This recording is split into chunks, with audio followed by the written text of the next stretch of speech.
Welcome back here once again, everyone. It's no surprise and it's no secret that Warner Brothers was going down a very dark, dingy woke hole. Before their, merger, or should I say takeover by Discovery, they were looking to produce some of the worst content, cinematic, and sometimes otherwise that you could possibly think of. We just look at just cinematic alone. Everything they were putting out had this dark, dingy, grey sort of feel to it. Man of Steel, while there are certain things I did enjoy about the Man of Steel movie, overall one of my biggest concerns was the very dark tone of it. That's not how Superman is supposed to be, and for some reason they thought it was, fun to do so.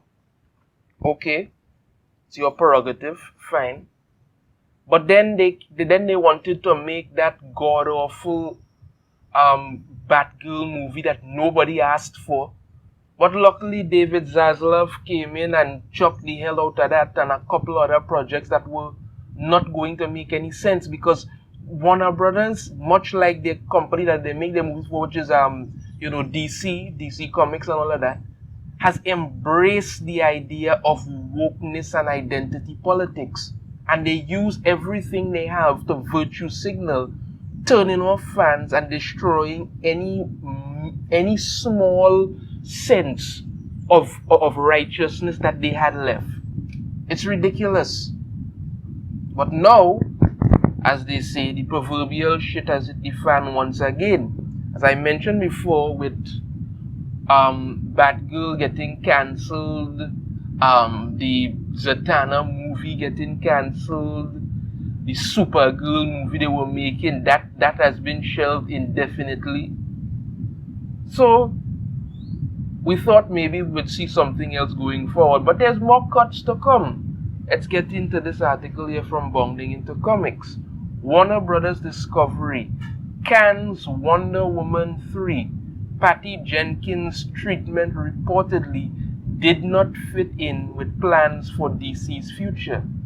Now, I was not a big fan of the first Wonder Woman movie. I thought to myself, regardless of what happened, Steve was still going to die, I think was still going to play out the way it was. I wasn't a big fan of it. I wouldn't say it was an awful movie, I just said I wasn't a big fan of it.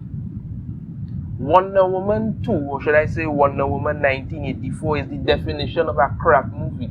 Till this day, I have never fully watched it out. I have seen piece of it here, piece of it there, piece of it there, and I thought to myself, you know what, life's too short to be wasting it on this nonsense, and that was it for me.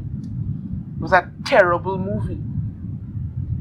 They brought in things, from what I barely remember, but it was something to do with some magic rock. I don't even know why Cheetah showed up. It was just dotish, absolutely dotish. The movie bombed so hard, and you had Patty Jenkins acting like this was the greatest movie she's ever done, and she was already in talks to do number 3. Well, that's done. Let's move on. To the absolute surprise of no one who saw the amazing Amazon's latest cinematic waste of time, yes it was, Warner Brothers Discovery has passed on Patty Jenkins' third Wonder Woman film, after her treatment was reportedly determined to not fit in with the studio's newly revised plans for the DC's storehouse of IPs. Now, what are those plans? We don't know. Nobody said anything. We have no knowledge about it, but something's going to happen. As first relayed to The Hollywood Reporter by alleged insider sources on December 7th, Jenkins' return trip to Themyscira is not moving forward and is considered dead in its current incarnation. Thank God for that. According to said sources, the decision to pass on Jenkins and veteran DC scribe Jeff Johns' co-written threequel was determined after the director had submitted her treatment. However, after doing so, Jenkins was called to meet with current DC Studios heads James Gunn and Peter Safron, as well as Warner Brothers Pictures co-chairs and co-CEOs Michael DeLuca and Pamela Abdi, who in turn broke the news to the filmmaker, telling her the project as it stood did not fit in with the new but still unfolding plans. Now, this is not surprising to me. I pretty much was hoping it would have happened. I figured with James Gunn and them coming in, we were going to make changes. Whether that change is going to be good or not, we still have to wait and see. I also heard a rumor, even though it's not confirmed yet, just dating it yet, I heard a rumor, not confirmed yet, that they plan to do away with Shazam also. Not surprising to me, I didn't like the first Shazam movie. I thought it just didn't click with me at all.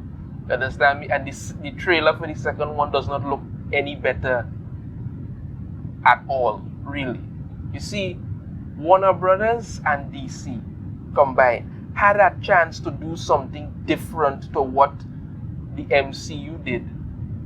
And if they had decided to stick to the source material that came from the comics, now, I'm not saying it's going to have to be a 100%, thing. Yes, they're going to have little differences here and there, but stick as close to the source material as possible. Fine. But no, DC entered the fray late, and rather than dance to their own tune and do what it is the fans actually want, they decided to rush to do things to catch up with the MCU, and it didn't work. Batman v Superman was a terrible movie. It made no sense whatsoever. Batman was just basically a pointy-head bigot who wanted to kill Superman because he figured, well, as an alien he could kill people, even though he'd done nothing to show that. The last Wonder Woman movie, as I said, terrible. So I don't know, maybe we may get something better going forward, but let me continue on here. In light of this news, the actress behind the studio's latest live-action portrayal of the iconic hero Gal Gadot took to her personal Twitter to express gratitude for the time she got to spend in the Golden Tiara. This is what she had to say. A few years ago, it was announced that I was going to play Wonder Woman. I've been so grateful for the opportunity to play such an incredible, iconic character. And more than anything, I'm grateful for you. The fans can't wait to share her next chapter with you. Now, personally, I've always thought that when it comes to Gal Gadot as Wonder Woman, I do like her. I do like her in the role. I think she's a very beautiful woman. She could play the role. The way thing about that, I find she should have had a little more muscle on her. I mean, I don't mean like, rip or something. There's a little more definition, and she really didn't. And I don't think they did enough with the character to show just how cool and how much of a badass fighter Wonder Woman really was. In the Justice League movie, well, the Snyder Cut, the only Justice League movie that I consider to be Justice League movie, we got to see her do some more melee fighting, which was good. There's needed to be more of that. It is. Although details outside of its mere existence never officially made their way to the public, according to Geekosity founder Mikey Sutton's own sources, and I actually heard this information as well also, Warner Brothers Discovery wanted an epic adventure that unites Gal Gadot's Wonder Woman, Ben Affleck's Batman, and Henry Cavill's Superman. Yes, I got that information beforehand from some sources also, that they were actually planning to do that. The reason for Wonder Woman's solo line ending in a team-up, explained Sutton, was that to WBD CEO David Zaslav, these icons form the heart of the DCEU. Well, they are the Trinity. That's kind of what it is. Superman, Batman, Wonder Woman are the Trinity. They've always been the kind of core members of the Justice League, so to speak. When you're doing it, you really have to always have them. We've had in the past where they've tried to exclude one or two of them, it didn't work, but they've always been the core element of the Justice League and the core element of the DC universe. Although when it comes to comics right now, they're treating all of them like crap, especially Wonder Woman. They have pretty much thrown Wonder Woman under the bus. They thrown Superman under the bus, and they're pretty much dragging Batman behind it right now, hoping he'll slip under the tires at some point. So there's that. This announcement comes shortly after Jenkins' October 8th appearance at the Matera Film Festival, wherein she revealed that just wrote last week the final scene for Wonder Woman 3. Well, that was premature, and I thought it'd be interested to see what happens next. They have asked us to think of ways to do more, and it accidentally happens, but you never know. Jenkins that I have a lot of other films I'm excited to do as well. The fact that she did Wonder Woman 1984, it was such a colossal embarrassment, and they actually greenlit her to do another movie. Show the direction that this company was taking and the things that they were doing, and how much they just plain and simple didn't care. That's it. They were perfectly happy to just burn money. In addition to Wonder Woman 3, Jenkins had previously been attached to direct a Rogue Squadron film from Disney. Christ in heaven. However, the film has since been quietly shelved from Disney's release schedule. Thank you.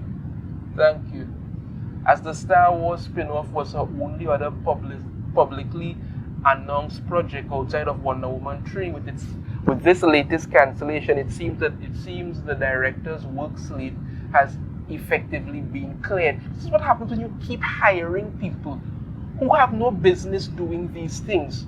They create terrible movies trying to push some kind of feminist agenda that doesn't even work. Again, as I said, I've never watched out all of Wonder Woman 1984, but one of my biggest questions about that movie is why the hell was Cheetah even there? The main antagonist was a damn magic rock. What in God's name was Cheetah even doing there? But this is the crap you did. You wanted to do a Wonder Woman movie. You decided to bring in Cheetah. You had absolutely no idea how to do it properly. And you figured to yourself, listen, all we have to do is lie our way through it. And because the first Wonder Woman movie made some money, people will show up to see this, no matter how bad it is. And then when they say we make a little bit of money, greenlit you to do a next movie to kill off the franchise. Further, given WB's reason for cancelling the film, as well as their recent hiring of Gunn and Safron to salvage their struggling DC line, and it's more than struggling at this point, Wonder Woman 3's cancellation provides further evidence in support of the theory that the upcoming The Flash will serve as Flashpoint to reboot the franchise. To be honest, I'm kind of sick and tired of hearing about the Flash at this point. I think the only thing, yes, they're going to release it in cinema, but I think the only thing left to do when it comes to that movie is just put it on, some streaming service and be done, because Ezra Miller has done irreparable damage to that.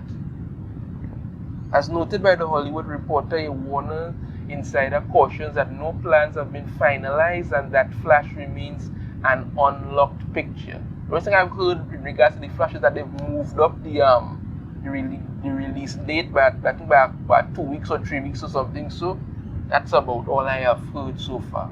Whether or not the studio actually delivers such a refresh, or if Gadot remains on as the Amazonian princess, ultimately remains to be seen. They may keep her on, they may not, I can't say, honestly.